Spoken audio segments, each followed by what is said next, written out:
اللہ ہی صرف ریاضت کے لائق ہے, اللہ ہی صرف سجدہ کے لائق ہے, اللہ کے سامنے ہی میں سرو سجود ہوں گا اور محمد صلی اللہ علیہ وسلم اللہ کے رسول ہیں. یہ نمبر 1 توحید کو مان لینا. نمبر 2 وإقام الصلاۃ, نماز کا قائم کر لینا. نمبر 3 وإیتاء الزکاۃ, زکوٰۃ کا نکال دینا اگر استطاعت ہے, اگر روپیہ پیسہ ہے. نمبر 4 والحج, حج کر لینا.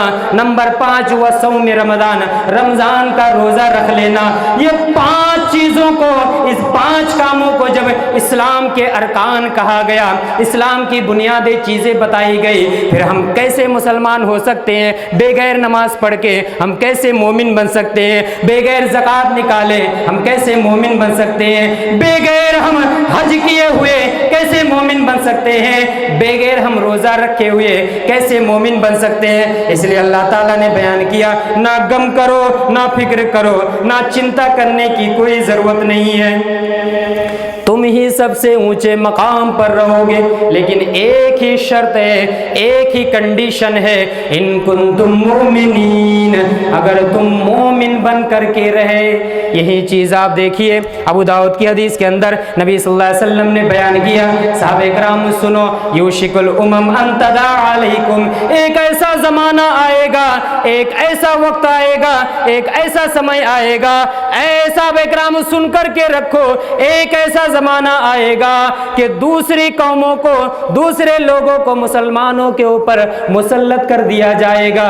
دوسری قومیں غیر مسلموں کو مسلمانوں کے اوپر آکرمن کرانے کے لیے تیار کر دیا جائے گا, حملہ کرانے کے لیے تیار کر دیا جائے گا. اسی طریقے سے دوسرے لوگ مسلمانوں کے اوپر ٹوٹ پڑیں گے. جس طرح سے دسترخوان میں ببھن پرکار کے کھانا رہتا ہے اور اس کھانا کو دیکھ کر کے ایک بھوکا آدمی رہ نہیں سکتا, برداشت کیے بغیر کھانے کے اوپر ٹوٹ پڑتا ہے, اسی طرح ایک زمانہ آئے گا کہ مسلمانوں کے اوپر دوسری قوم کے لوگ ٹوٹ پڑیں گے. صحابہ کرام سوال کرتے ہیں, اے اللہ کے نبی, کیا اس وقت, اس زمانے میں, اس سمے میں مسلمانوں کی سنکھیا, مسلمانوں کی تعداد کم ہوگی؟ نبی صلی اللہ علیہ وسلم جواب دیتے ہیں, اے صحابہ کرام سنو, نہیں نہیں, تمہاری تعداد کم نہیں ہوگی, تمہاری سنکھیا کم نہیں ہوگی, بل انتم کثیر, تم بہت زیادہ تعداد میں رہو گے, تمہاری سنکھیا بہت زیادہ ہوگی. ولکنکم غثاء کغثاء السیل, لیکن تمہاری حالت اس طرح ہو جائے گی جس طرح سمندر میں جھاگ اٹھتا ہے, سمندر میں جس طرح ہم اپنی ماتری بھاشا میں کہتے ہیں پھیانا, جھاگ اٹھتا ہے. جھاگ کو دیکھ کر کے لگتا ہے کہ نہ جانے کون سی اور کتنی چیزیں اس جھاگ کے اندر ہیں, لیکن جب آپ اس جھاگ میں جا کر کے جھانکیں گے, ٹٹولیں گے تو کچھ بھی نہیں ملے گا. تمہاری سنکھیا بھی زیادہ ہوگی, تمہاری تعداد بھی زیادہ ہوگی, لیکن تمہاری حالت اس جھاگ کی طرح ہو جائے گی, سمندر کے پھینا کی طرح ہو جائے گی. یعنی تمہارے اندر کوئی ایمانی طاقت نہیں رہے گی, ایمانی قوت نہیں رہے گی, ایمانی جذبہ نہیں رہے گا, بلکہ تمہارے اندر وہن کی بیماری داخل ہو جائے گی. صحابہ کرام سوال کرتے ہیں, اے اللہ کے نبی, ومل وہن, وہن کیا چیز ہے؟ نبی صلی اللہ علیہ وسلم جواب دیتے ہیں, حب الدنیا و کراہیت الموت, تمہارے دلوں میں دنیا کی محبت آ جائے گی, دنیا کی پریم, دنیا کا پریم آ جائے گا, تم دنیا داری میں مست و مگن رہو گے, دنیا حاصل کرنے میں تم مست و مگن رہو گے. دنیا دنیا دنیا دنیا, مال مال, روپیہ روپیہ, پیسہ پیسہ, یہ کرنے میں تم مست و مگن رہو گے. دنیا میں کیسے کامیاب بن جاؤں, دنیا میں کیسے بلندی مل جائے, دنیا میں کیسی عزت مل جائے, تم صرف دنیا کے لیے پڑے رہو گے. وکراہیت الموت, اور موت کو ناپسند کرنے لگو گے. ویسے تو ہر انسان موت کو ناپسند کرتا ہے, لیکن نبی صلی اللہ علیہ وسلم یہاں بیان کرنا چاہتے ہیں کہ موت کو ناپسند کرنے لگو گے, یعنی تم موت کی تیاری نہیں کرو گے. مرنے کے بعد جو اللہ کے دربار میں جا کر کے ایک ایک چیز کا حساب دینا ہے, اس چیز کو تم بھول جاؤ گے, بھلا دو گے, اور تم دنیا میں پڑے رہو گے, دنیا داری میں مست و مگن رہو گے. اس لیے تمہارے اوپر دوسری قوموں کو مسلط کر دی جائے گی, دوسری قومیں تمہارے اوپر آکرمن کرے گی, حملہ کرے گی, اٹیک کرے گی. کیوں؟ تم ایماندار نہیں بنو گے, ایماندار بن کر کے نہیں رہو گے, مومنانہ زندگی اور جیون نہیں بتاؤ گے, اس لیے تمہاری یہ حالت ہوگی. میرے بھائی اور دوستو, اس لیے آج ضرورت اس بات کی ہے کہ آج ہم مومنانہ زندگی گزارنے کی کوشش کریں، ایماندارانہ زندگی گزارنے کی کوشش کریں۔ وقت بہت زیادہ ہو گیا ہے، بس میں آخر میں ایک واقعہ مختصراً بیان کر کے ختم کرتا ہوں۔ اس واقعہ کو میں نے بہت ساری جگہ بیان کیا ہے، آج بھی بیان کر رہا ہوں اسی مطابق، وَذَكِّرْ فَإِنَّ الذِّكْرَ تَنفَعُ الْمُؤْمِنِينَ، کہ نصیحت کرتے رہیے اللہ کے نبی، ہو سکتا ہے کہ نصیحت مومنوں کو فائدہ پہنچائے، نصیحت ضرور مومنوں کو فائدہ پہنچاتی ہے۔